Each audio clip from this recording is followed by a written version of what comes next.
ओम नमस्ते मित्रों, भाइयों बहनों। मैं डॉक्टर अजीत आनंद, आरोग्य कुंज नेचुरोपैथी योग सेंटर बहादुरगढ़ से। आज मैं श्री देव शर्मा साहब को आपके सामने प्रेजेंट करने जा रहा हूं। पहले मैं थोड़ा इनका इंट्रोडक्शन करा दूं। ये दरअसल अलीगढ़ से हैं, नौरंगाबाद से। उम्र है 63 वर्ष। इनको क्रोनिक किडनी डिजीज है। किडनी बहुत ज़्यादा गड़बड़ हो गया है। क्रिएटिनिन लेवल 10 से ऊपर चला गया था और लगभग 1.5 महीने से 21 दिसंबर से मेरे पास उपचाराधीन है। उपचार चल रहा है, नेचुरोपैथी, योग, डाइट, ये सब एवरीथिंग। और इनका लगभग 17 किलो वजन कम हो गया। तो मैं आपको जो इंपॉर्टेंट चीजें हैं वो बताने जा रहा हूं कि कल इन्होंने ड्राई उपवास किया था, यानी 24 घंटे निर्जल उपवास, बिना पानी के, कुछ भी नहीं लिया इन्होंने। और उसका क्या लाभ हुआ चमत्कारिक, वो आपको बताएंगे और आपको प्रेरणा मिलेगी कि उपवास से क्या क्या लाभ होते हैं। आप करके देखेंगे, इसके इतने बेनिफिट्स हैं। जिन लोगों के मन में डाउट होता है कि नहीं खाऊंगा तो कमजोर हो जाऊंगा, चक्कर आ जाएंगे, ये सब जो डाउट्स हैं, संदेह हैं, जो गलत अवधारणा है, वो गिर जाएगी, मर जाएगी। और आपको इससे प्रेरणा मिलेगी। आप अपने हेल्थ को बचा सकते हो और खोए हुए हेल्थ को पा भी सकते हो। देखिए, सचिव वैद्य और राजगुरु प्रिय भोलई भयास, राज धर्म तन तीनों हो ही बेगैनास। यदि सचिव वैद्य और राजगुरु तीनों प्रिय बोले, डर के मारे या किसी लालच स्वार्थ के वशीभूत हो गए, तो राज्य का, धर्म का और तन का, तीनों का नाश निश्चित है। यह प्रसंग विभीषण ने रावण को कहा था कि मैं आपके डर से झूठ नहीं बोलूंगा, प्रिय नहीं बोलूंगा, चमचागिरी नहीं करूंगा, मीठा बोल के राज्य धर्म का नाश नहीं करूंगा, सच बोलूंगा। सत्य में बड़ी शक्ति होती है। सच एक ऐसा चमत्कारिक हीरा है या चमकदार हीरा है जो उसमें ईश्वर के पूर्ण रूप से अंश छुपे हो। ईश्वर और सत्य में कोई अंतर होता नहीं। तो मैं अनुरोध करूंगा शर्मा साहब से कि ये सच ही बोले।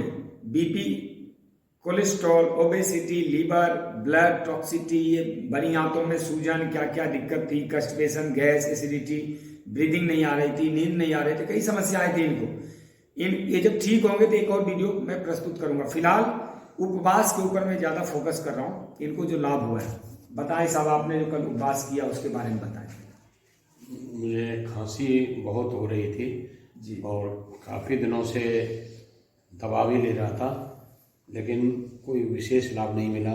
जब मैंने कल डॉक्टर साहब से कहा कि डॉक्टर साहब, ये खांसी के साथ उल्टी भी हो जाती है, दवा पीने पर नहीं पच पा रही, 2-3 दिन ऐसा हुआ, तो डॉक्टर साहब ने यही कहा कि तुम पूर्ण रूप से ड्राई करो, उपवास करो। मैंने सोचा कि ठीक है, तो फिर किया। डॉक्टर साहब ने कहा दवा भी मत लो, कोई दवा भी आज नहीं लेनी है। और मैंने वैसा ही किया। यहाँ तक है कि प्रसाद भी मैंने ग्रहण नहीं किया और उसका इतना लाभ हुआ कि रात में बड़ी अच्छी नींद आई और न कोई खांसी आई। जबकि जब मैं जगता था 2-3 घंटे नींद नहीं हो पाती थी, खांसी आती थी, उठ जाता था, रोजाना यही हाल होता था। लेकिन जब मैंने व्रत रहा, जो कि मैं अपने जीवन में व्रत का वो नहीं मानता, मैं बहुत कम, कभी कभार जन्माष्टमी या शिवरात्रि पे रहा तो उसमें तो खाते हैं कुछ न कुछ, लेकिन इस तरह से मैं पहली बार ही रहा। हालांकि डॉक्टर साहब ने एक बार और मुझसे कहा था व्रत रहने के, मैं रहा भी, उसका भी लाभ हुआ। तो कल तो मुझे इतना आराम हुआ कि बड़े आराम से सोया और जब से मुझे खांसी बिल्कुल नहीं है और न कोई उल्टी आ रही है, बड़ा रिलीफ मिल रहा है, बड़ा आराम मिल रहा है। बहुत अच्छा अनुभव प्राप्त हुआ उसका। बड़ा अच्छा अनुभव प्राप्त हुआ है। और मैंने भी ये सोच लिया है कि सदैव सप्ताह में एक दिन व्रत में रहूंगा। डॉक्टर साहब का भी ये सुझाव है कि एक दिन इसी तरह से जरूर रहें, तो मैं भी प्रयास करूंगा कि हर सप्ताह में एक दिन व्रत रहूं। वजन कितना कम हुआ है साहब? हाँ, वजन जब मैं आया था तो कपड़ों सहित में तुला था, जिसमें मैं जूते भी पहनना था जी उस दिन, तो 84 से कुछ ऊपर था जी। तो जिसमें डॉक्टर साहब बोले कि 2 किलो कपड़ों का मान लेते हैं तो 82 होगा। तो ये अनुमानित हम 82 मानते हैं उसको आधार। लेकिन इस समय आज जब मैं तुला तो 64 किलो 300-400 के बीच में था।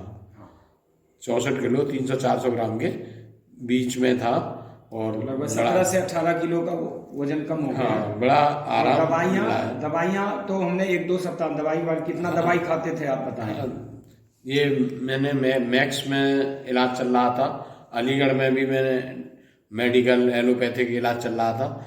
3-4 साल हो गए मुझे दवा लेते लेते, लेकिन वहाँ रहते हुए क्रिएटिनिन मेरा बढ़ता रहा और 9 से ऊपर हो गया। फिर वहाँ मैं भर्ती भी रहा, डॉक्टर साहब ने भर्ती कर लिया। 5 दिन भर्ती रहने के बाद क्रिएटिनिन मेरा 7.8 हो गया, जो पहले 9.22 था।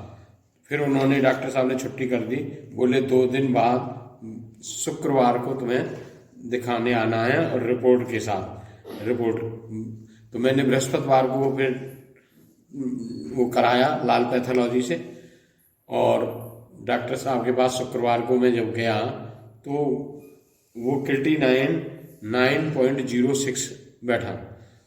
ये अलीगढ़ में मिथराज हॉस्पिटल है, जहाँ के डॉक्टर कामरान है, वो बहुत मुझे सूट भी किया। पहले मेडिकल में मुझे अलीगढ़ में डायलिसिस बोल दिया था, नस बनाने के लिए हाथ में कह दिया था 1 साल पहले। उन्होंने कहा मैं ट्राई करता हूँ डायलिसिस ना हो, और उन्होंने पहले 1 सप्ताह भर्ती रख करके डायलिसिस से बचाया और दवाओं से मैं चलता रहा।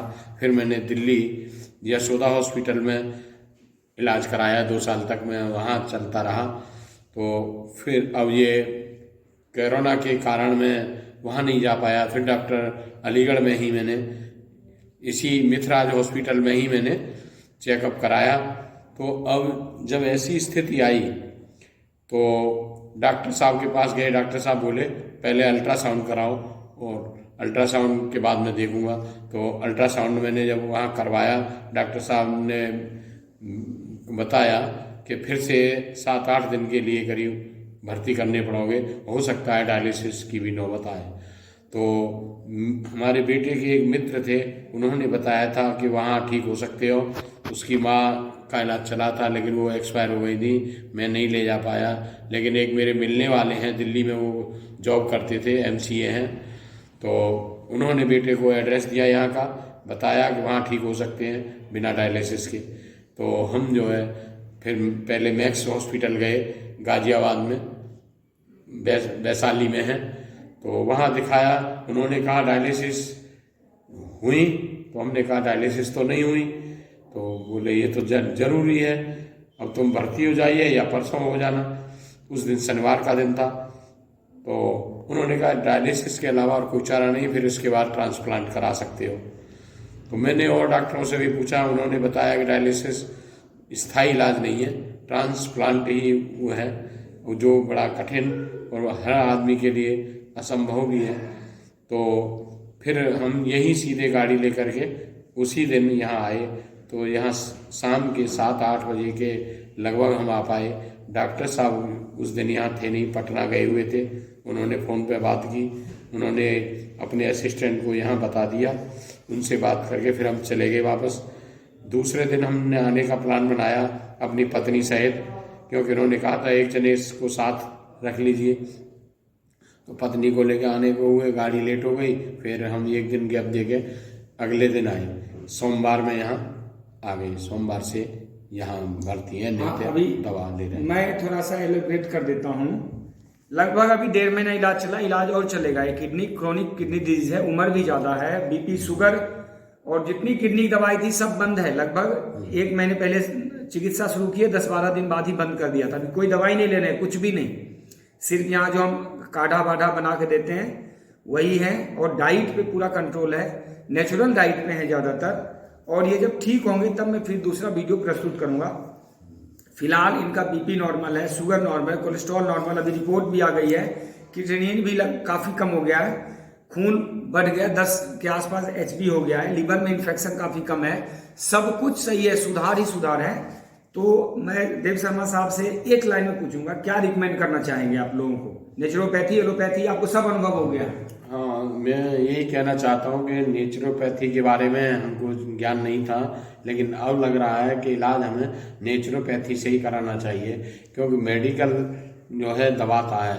एलोपैथी में रोग दब तो जाता है लेकिन पूर्ण रूप से ठीक नहीं होता, क्योंकि हमसे कामरान सर ने भी कहा था कि ये जब तक कम नहीं होगा जब तक वेट कम ना हो, लेकिन हमने बहुत प्रयास किए, वेट हमारा कम नहीं हो पाया और बढ़ता ही चला गया घर पर रह करके। यहाँ चाय दूध से बनी हुई सभी चीज़ें तिलांजलि दे दी हैं, जो कि हम 2-3 बार दिन में चाय पिया करते थे, दूध पीते थे शाम को। इन्होंने वो सब चीज़ हमारी बंद कर दी है, फलों के ऊपर ही निर्भर हैं। खूब जब फल खा रहे हैं, फल खा रहे हैं, सब्जी सलाद भी खा रहे हैं। अब 39 7.36 हो गया है। ठीक है, तो धन्यवाद। ओम जय हिंद, आपका कल्याण हो।